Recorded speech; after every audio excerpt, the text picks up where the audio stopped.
Hello everyone. Welcome to my channel. Please subscribe and keep watching more details. Emmerdale fans work out who Graham is working with to take down Kim.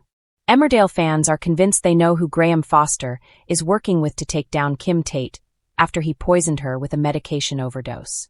Emmerdale viewers are convinced they have identified who is collaborating with Graham Foster to bring down Kim Tate. Earlier this week, in an attempt to mend fences with the Dingles, Kim, Claire King, made her way to Wishing Well for a dinner party hosted by close friend Lydia Dingle, Karen Blick. The dinner party got off to a turbulent start, but eventually the Tates and Dingles appeared to find some common ground. However, as Kim began delivering a speech, she suddenly started struggling to breathe, leaving the Dingles alarmed. Coughing and spluttering, Kim collapsed moments later and was rushed to hospital, though she survived. There she was informed that her symptoms were consistent with mushroom poisoning. The conclusion left everybody puzzled, as other guests had consumed the same mushrooms, yet felt perfectly fine.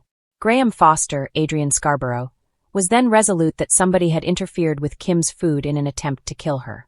Almost immediately, the Dingle clan began pointing fingers at one another, alleging that Kim had been deliberately poisoned by one of their own, reports the Daily Star. In Wednesday's episode, April 1st, however, Dr. Todd Caroline Harker confirmed to Kim that she had not been poisoned by a mushroom, but rather had an excessive amount of painkillers in her system. Kim was stunned by the revelation, insisting that she had not consumed a large quantity of pills, but later conceded that she may have accidentally overdosed on medication. However, it was subsequently disclosed that it was in fact Graham Foster who had poisoned Kim. He was spotted in the bathroom at Home Farm, speaking on the phone to an unnamed individual, revealing that the medication overdose had failed to finish Kim off.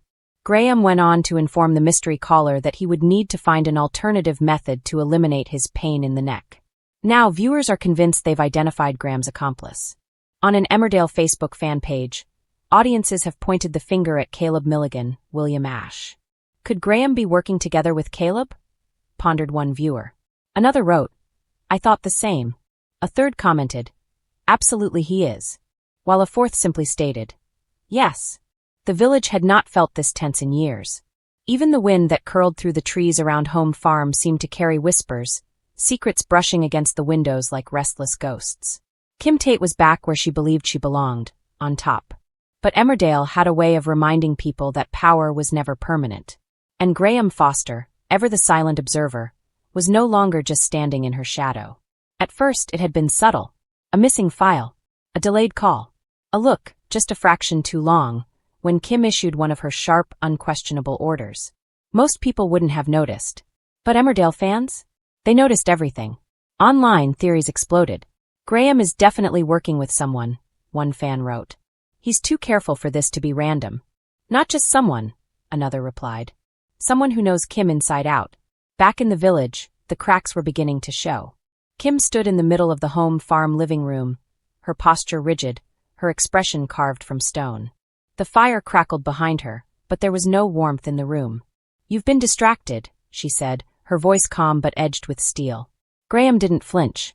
I've been handling things as instructed. Kim turned slowly, her eyes narrowing. Have you? Because from where I'm standing, things are slipping. A beat passed. Graham met her gaze, measured and unreadable. Perhaps not everything is within control. Kim stepped closer, her heels clicking against the floor like a countdown. Everything is within my control. But for the first time in a long while there was doubt. Not visible, not obvious, but there, buried deep beneath her certainty. And Graham saw it. That night, he didn't return to Home Farm immediately. Instead, he drove out past the village, past the familiar winding roads, until the lights of Emmerdale faded behind him. He stopped near a quiet levee. Someone was already waiting. The figure leaned against the car, arms folded, face half hidden in shadow. When Graham approached, they didn't move. You're late, the figure said. Graham glanced around, cautious.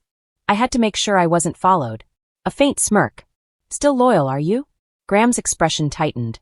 Don't mistake caution for loyalty. The figure stepped forward, and though their face remained partially obscured, their voice carried a familiarity that sent a chill through the air. Good, they said. Because if you were still loyal to her, this would all fall apart. Graham exhaled slowly. She's starting to notice. She always does, the figure replied. That's what makes this so satisfying. Back in the village, whispers were growing louder. At the Woolpack, conversations hushed whenever Kim's name was mentioned. People remembered what she was capable of, but they also remembered her enemies. Think about it, one local said quietly. Who hates Kim enough to go after her like this? Half the village, someone else muttered. But fans watching from afar had sharper instincts. It's not just revenge, a theory post read. It's strategy. Whoever it is, they're patient, calculated. And they trust Graham, another added. That's the key. Days passed and the tension thickened. Kim began digging. She checked accounts, questioned staff, retraced decisions. And slowly, pieces started to shift, but not in ways she expected. Nothing was missing. Nothing was obviously wrong. And yet everything felt off. One evening, she found Graham in the study, going through documents. Looking for something? She asked. He didn't look up immediately. Making sure everything is in order. Kim stepped inside, closing the door behind her. You've always been efficient, Graham. That's why I trust you. A pause. He finally met her eyes. Trust is a dangerous thing. Kim smiled faintly. Only if it's misplaced. For a moment, neither of them spoke. Then Kim tilted her head slightly. Tell me something, she said. If someone were trying to undermine me, you'd tell me, wouldn't you? Graham held her gaze. And in that silence, something shifted. Of course, he said. But the words felt hollow. That night, he returned to the levee. The figure was there again. She's getting closer, Graham said. The figure nodded. Let her. She won't stop, Graham warned. You know what she's like. A quiet laugh. Oh, I know exactly what she's like. The figure stepped into the faint glow of the headlights just enough to reveal a glimpse, just a hint, of their identity. Not enough for certainty, but enough for recognition. Enough for fans to gasp.